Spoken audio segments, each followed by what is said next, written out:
I just got this repair the other day and it's a cello crack. Here it is now. I'm going to restore this one. I've been having people ask me about cellos, so I thought I'll do this cello crack restoration.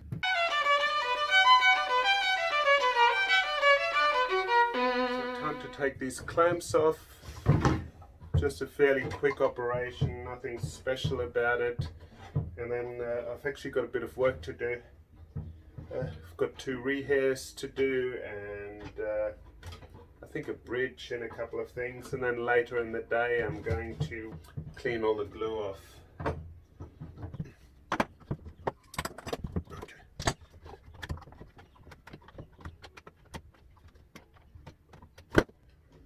Alrighty, just a couple more.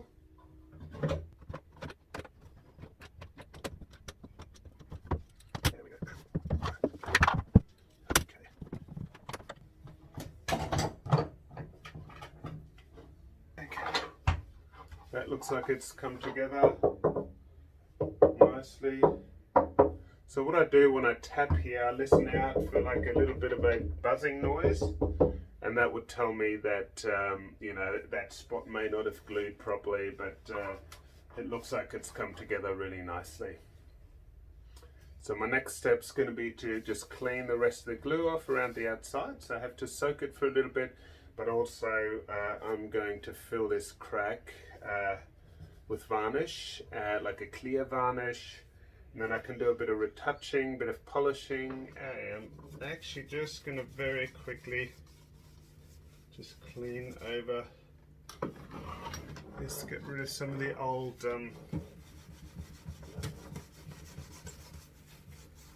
glue and stuff like that. Hey, just finished setting up this little old half size. It's actually not that old, it's from 2012, but it's really beautiful. I've had a few players have used it and they've sold it back to me. I'm just doing a very quick thing. I am just going to fill this crack. So I am just very quickly going to put a tiny bit of filling varnish on here.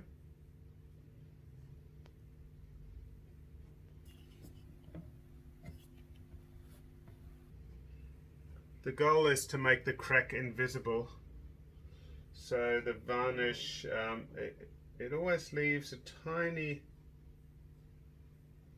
like a tiny little crack or a dent in the varnish. Okay, that's pretty much it for tonight, and I'm just going to let that harden, and then tomorrow I'll get to retouching, doing the final touch-up and tiny bit of filling on the crack. I'll also finish cleaning around the edges, and hopefully I'll be able to get the strings on by tomorrow afternoon.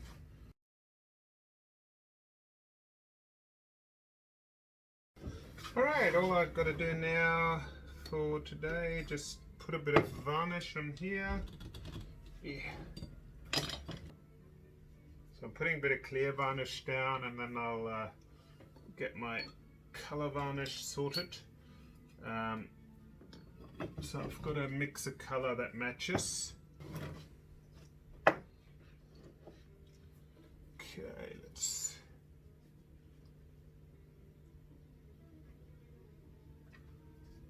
I've just got to make a color that matches this color on the cello.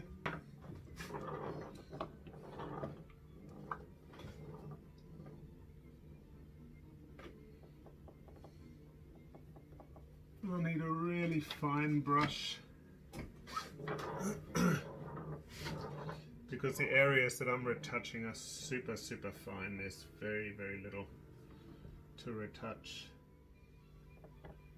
Okay, just mixing the color. That's too yellow. Need to grab a bit of red. Just got to be careful with the red. It's really easy to do the retouching too red.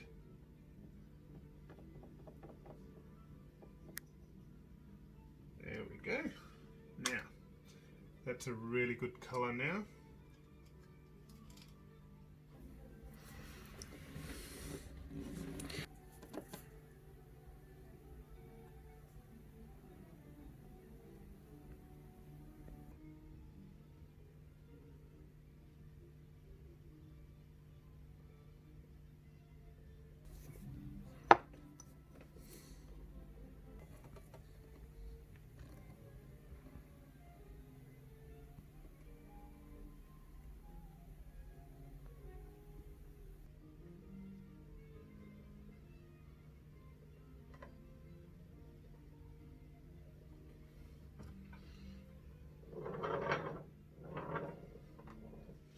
So now I've just got to put some clear varnish over the top to make the cut, to kind of set the color varnish.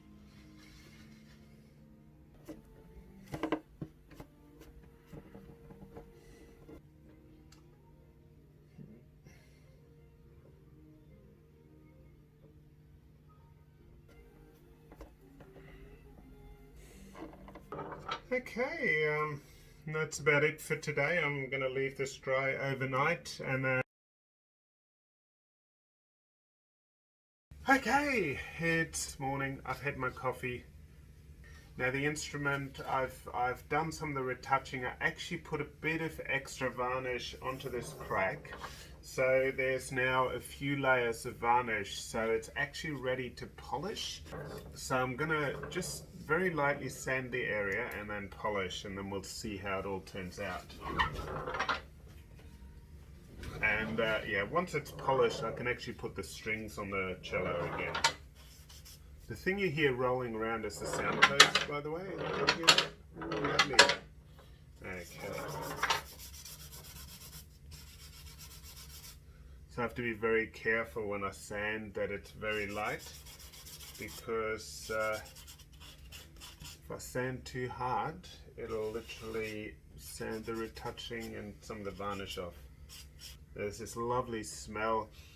I'm using a varnish recipe from the early 1700s for retouching or for adding the varnish at the end, and it just has this lovely smell when I sand.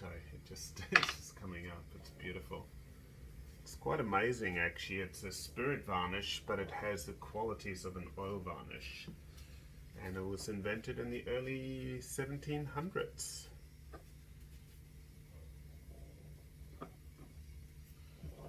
Okay, here we go. So that's kind of the final touch of this repair. It's just making the varnish blend in with the original varnish. While I'm there, there's a bit of stuff all over the instrument, so I may as well give the whole top plate a bit of a polish. Okay. But the most important part is that area where the crack is. But we don't just want this one area to be super shiny and then the rest of the instrument to be dull. So I'm just going to give the whole top plate a quick polish. This is coming together beautifully. I can hardly see the crack now. It's and on the Violinmaker I should easily be able to see it. And that's the kind of result I always look for. You know, I really try to get to make sure that that in the end the repair is basically invisible, and that's how repairs should be, if they're done well. So if you have an old instrument and there's really visible cracks on there, or cracks that aren't quite aligned, or cracks with with one side sanded off or something like that, you know that the repairer at the time didn't have quite the skills that they should have to work on instruments like that. You know, a good repairer will return an instrument really to that original condition, from the outside. Obviously there's the cleats, the reinforcement cleats on the inside. They don't really, I often get asked if they have much an effect on the tone. They don't really. I mean, they're very, they add a very tiny bit of weight to the plates, but it's so small that it doesn't really tend to affect the tone. Obviously, if there's like 30 or 40 cracks on a top plate, it would have some kind of effect. But with just one crack, I usually don't notice much of an effect, and sometimes clients actually come back and go, oh wow, the instrument actually sounds better now. It's a bit of a weird, phenomenon, but one I'm happy about.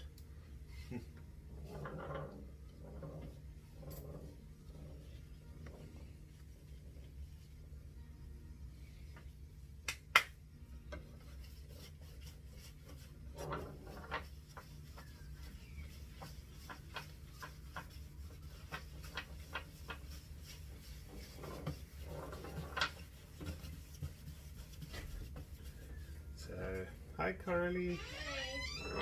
Coralie just got in. She's going to help me with emails. And she brought me a healthy juice. Thanks. Cheers. It's healthy and yeah, I've tasted better. Okay, you can see now. So the crack was, actually should be, you can see a very tiny thing just along there. Yeah, you can see. It's okay. So now all I have to do is put the strings on. So I'll just grab the strings and get cracking on that.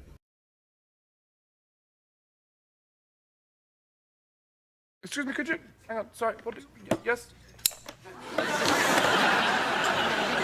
Oh, you agree completely with everything I'm saying. Is this the place where you order books from for when you want to sell them from your bookshop?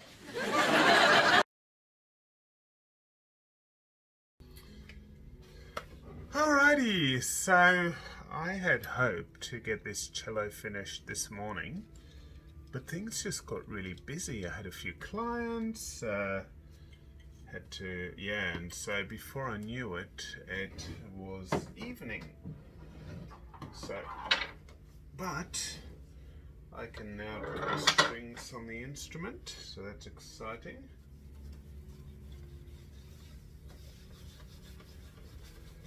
Okay, I'm really happy with that. I've also polished around the edges here, so that's pretty important to make it, you know, because I opened the plate, the top plate, some of the varnish tends to crack just in the corners here, so I've just polished through there, so all those cracks are gone, and that'll make sure that the glue is protected with varnish anyway. I'm going to pop a bit of peg paste on the pegs. That's always nicer.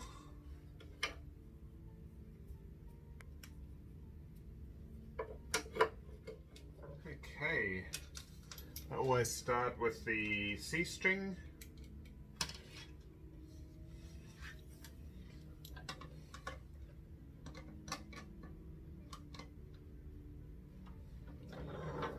C string first, then the A, and then the middle two strings, the G and the D.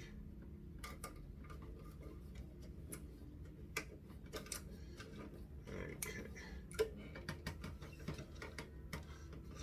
Be nice to hear the cello again without the giant crack crack damage that was on there. Okay, let's see. So that's the A string.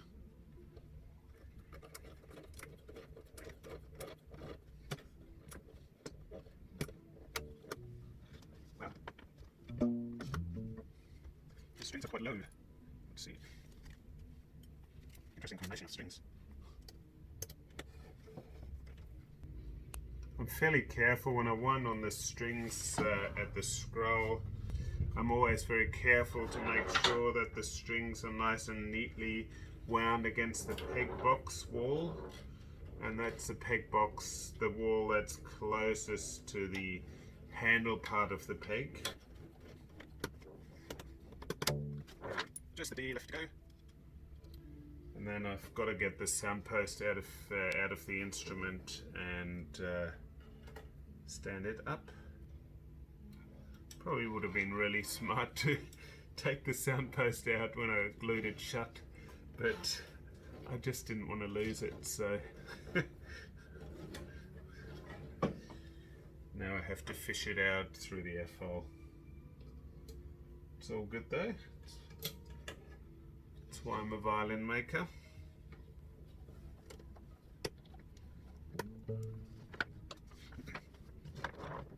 Okay.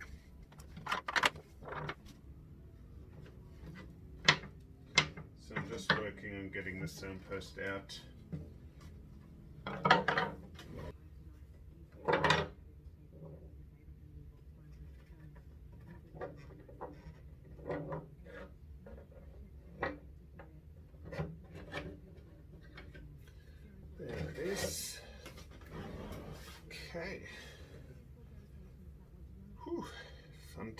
comes.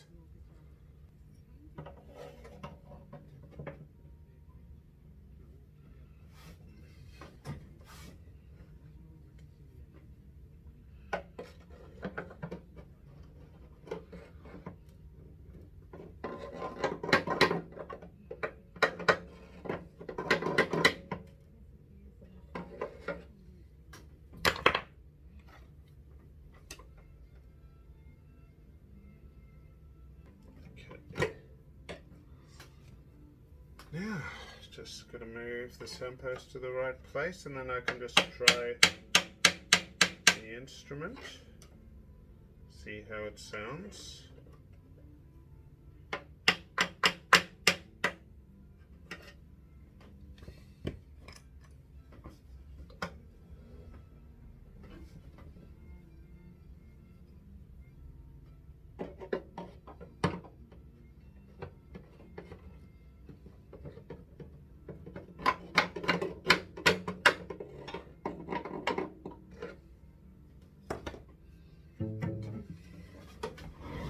Okay, I'll just tune this up and I'll take it over to my shop.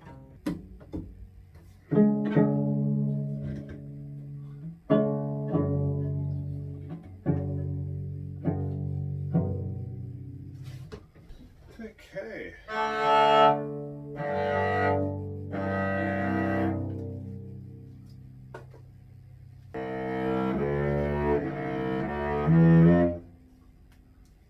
One of these days I'll get cello lessons.